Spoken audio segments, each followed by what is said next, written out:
Australia ने Ashes 2025-26 series 4-1 से जीत ली है। उन्होंने पांचवा और आखिरी टेस्ट सिडनी में 5 विकेटों से जीत लिया।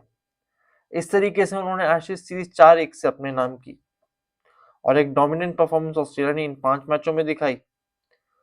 इस एशेज जीत में सबसे बड़ी खास बात यह रही कि ऑस्ट्रेलिया की फुल स्ट्रेंथ टीम तो ये थी ही नहीं। पहले 2 टेस्ट में स्टीव स्मिथ कप्तान रहे। जितने प्लेयर्स को उन्होंने मौका दिया सबने परफॉर्म किया, चाहे फिर वो माइकल नसीर हो या फिर जितने भी प्लेयर्स को उन्होंने मौका दिया, ब्रेंडन डगेट हो, जितने भी प्लेयर्स को उन्होंने मौका दिया उन्होंने परफॉर्म कर दिखाया।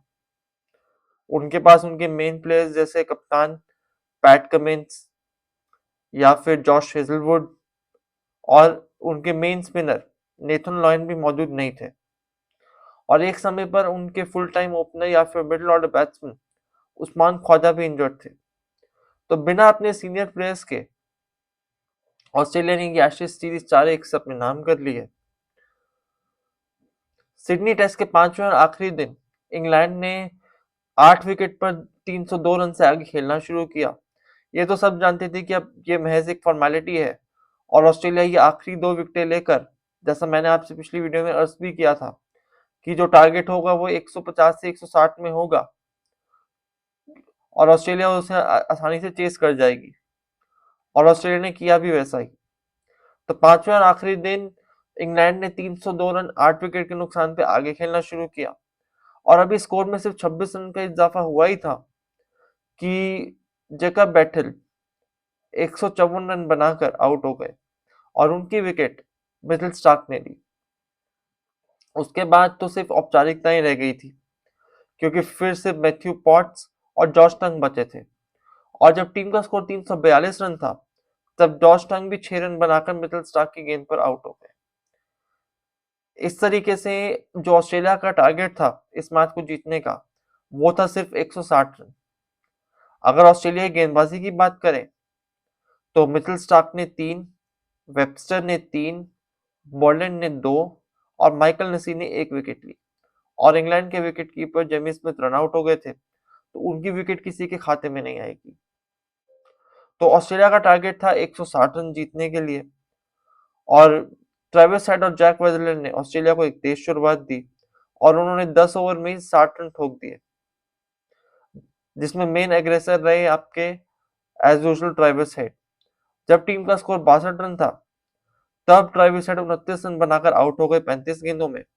वो जॉश टंग की गेंद पर आउट हुए और उसके कुछ ही देर बाद 71 रन के स्कोर पर, जब टीम का स्कोर 71 रन था तब जैक वेदरडेल भी 34 रन बनाकर आउट हो गए 40 गेंदों में। अगर बात करें जैक वेदरडेल की तो उनके लिए ये एशेज सीरीज बहुत डिसअपॉइंटिंग रही है और 5 मैचों की 10 इनिंग्सों में उन्होंने सिर्फ 146 रन बनाए हैं 20 की औसत से, जिसमें उनका हाईएस्ट रहा था 72 रन जो कि पिंक बॉल टेस्ट, जो कि ब्रिस्बेन में दूसरा टेस्ट हुआ था इस एशेज सीरीज का, उसकी पहली इनिंग्स में आए थे। लेकिन उसके बाद वो पूरी एशेज में फ्लैट रहे, कुछ उनके रन्स नहीं आए और उनके सिलेक्शन पर काफी सवाल भी उठे। और मुझे नहीं लगता कि जब आगे साल 2026 में जब ऑस्ट्रेलिया की टीम टेस्ट खेलेगी साउथ अफ्रीका के खिलाफ उनके घर में तो वहां पर वो होंगे।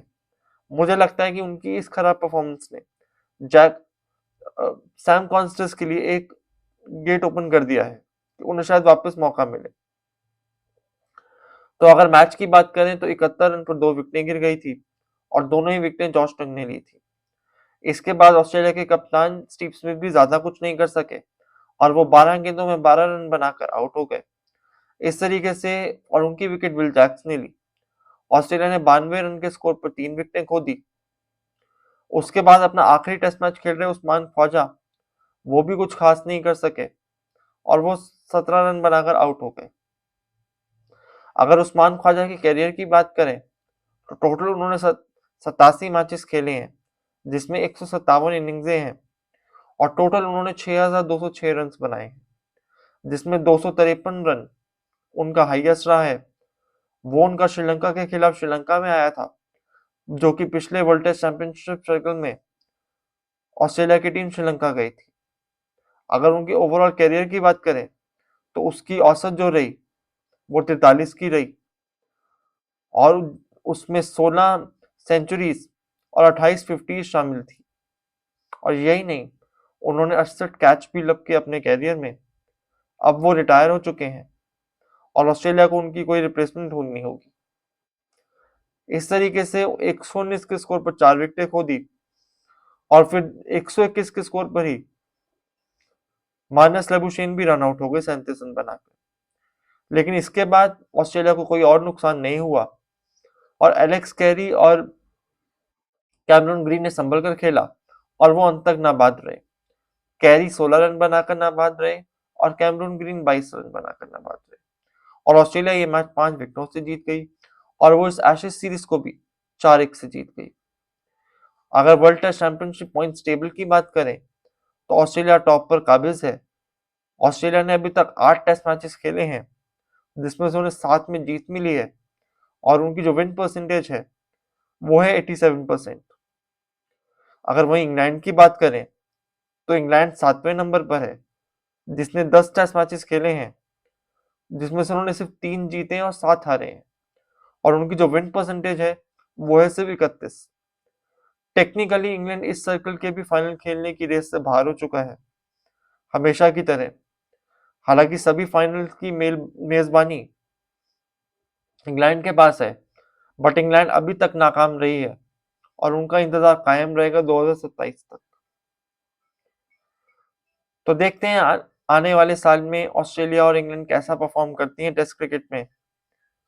अगर आपको मेरी वीडियोस अच्छी लग रही हैं तो प्लीज इन्हें लाइक करें, शेयर करें और चैनल को सब्सक्राइब करें।